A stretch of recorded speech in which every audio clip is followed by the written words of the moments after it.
Good morning, or wherever you're at. Good afternoon, good evening, wherever you're at. Good, whatever point of time of day that is. I am Jelani McCoy. This is the official McCoy Podcast Fast Break edition.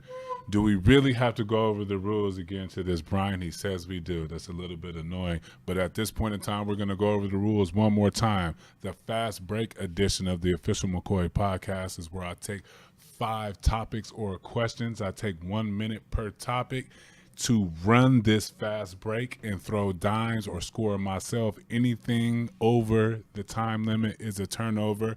I have one turnover and one turnover and about 6 or 7 fast breaks.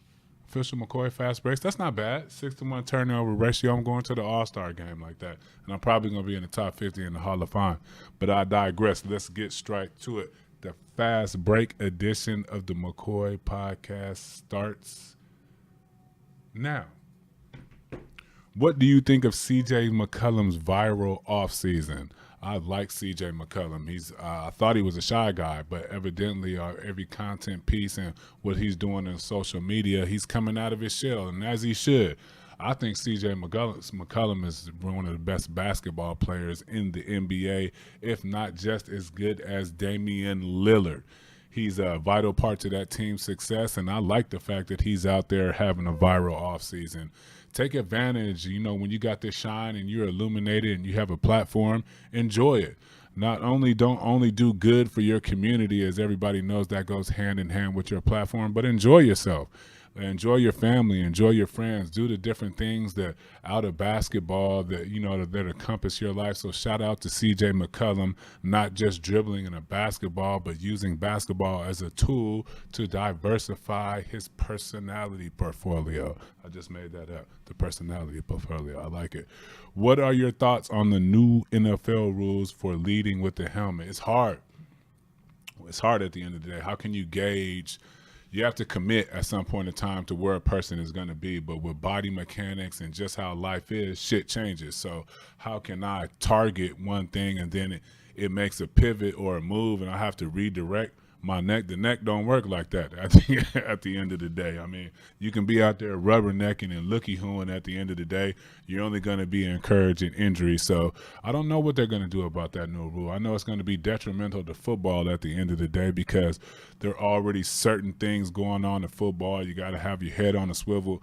Now you got to have your head on a swivel when you tackle a moving object.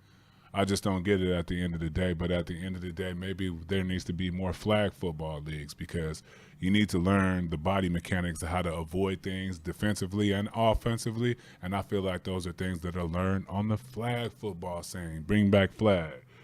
What are you watching any of the Little League World Series? No, I am not. I haven't heard any good stories out of the Little League World Series this year. There's not any 20-year-olds playing. There isn't a female pitching. That was a dope story. Shout out to Monet. I know she's making her basketball pivot now, but I haven't heard any good stories out of the Little League World Series. And I feel like it hasn't been promoted as it used to be. Brian, you feel like it's been promoted? Yeah. The Little League World Series is getting very nah. You know what I mean? So they got to find something different. You know what I mean? The international play to the Little League World Series has gone away. They're like I said, they got the birth certificate issues. We don't know if there's a 20-year-old out there playing with little kids. So the Little League World Series has kind of lost my attention until they pick up some better subjects or stories that are going on. Next topic or question: who's your favorite in college football to win it? I'm going to go with my heart and not my head on this subject. I'm a big Canes fan for no reason. I'm big on Miami Hurricanes, although I went to UCLA. I think this is a good year. We got a great new coach. The coach. There's a new vibe back in Miami, back on South Beach, and I hope that carries over. The turnover chain is dope. The uniforms are dope. That Miami swag is back. But we still know at the end of the day, Alabama, Clemson, there's some tough teams out there who have some championship pedigree and experience. So it's going to be interesting season in college football, but I'm going to stay with my heart and not my head and root for the Miami Hurricanes. Although, like, SC is going to be good this year. UCLA is going to be good this year. So it should be very interesting. Let's see how it plays out. Then some other team, Western Michigan, Sonoma, Tech State, is going to come out of nowhere and have an undefeated season and be wanting to be a part of the bigger bowls. There's always 2 or 3 teams like that. So the best thing we can do is wait for like week 3 is when we start to figure out who's going to be our favorites. Final question. What position will Zion play in the NBA? Whatever position he wants to at this point, besides point guard and maybe 2 guard. And hell, I'm even making a case for it. That's just a little bit of development that he needs at the end of the day. Freakish athlete, freakish body type, great personality, great way to enter the league in a positionless NBA where you can be a power forward, a small forward, or a center. Like the minute he shows he can dribble the ball, he'll probably be bringing the ball up the court, initiating the offense. So great choice of school for that young man to go to, too, is Duke, where a lot of positionless basketball is being taught. Coach Krzyzewski, we all know who Coach Krzyzewski is. He's done amazing things for USA basketball and Duke. So shout out to that man. I'm pretty sure he's a one and done. So we'll find out what position he is. He's a basketball player at the end of the day, and that's what you got to be. That was the end of the official McCoy Fast Break. How do we do on time, Brian? We did not make it. 2 seconds over.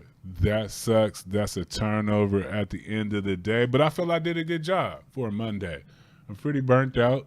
We did a lot of content and podcasting this evening. I feel like 2 seconds, I'm going to have to live with that. I think we can live with that. Brian can live with that. Then I can live with myself. Sorry for the turnover, but I do believe I did a good job on bringing you guys a quality fast break. So, like I said, I'm going to forgive myself. Hopefully you forgive me for that turnover and continue to support. Did Drew come out right then, Brian? Did we get that? We're good. Excuse me. Like I said, it's Monday.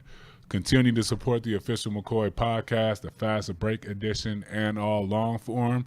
Thank you for tuning in, and we'll see you next week.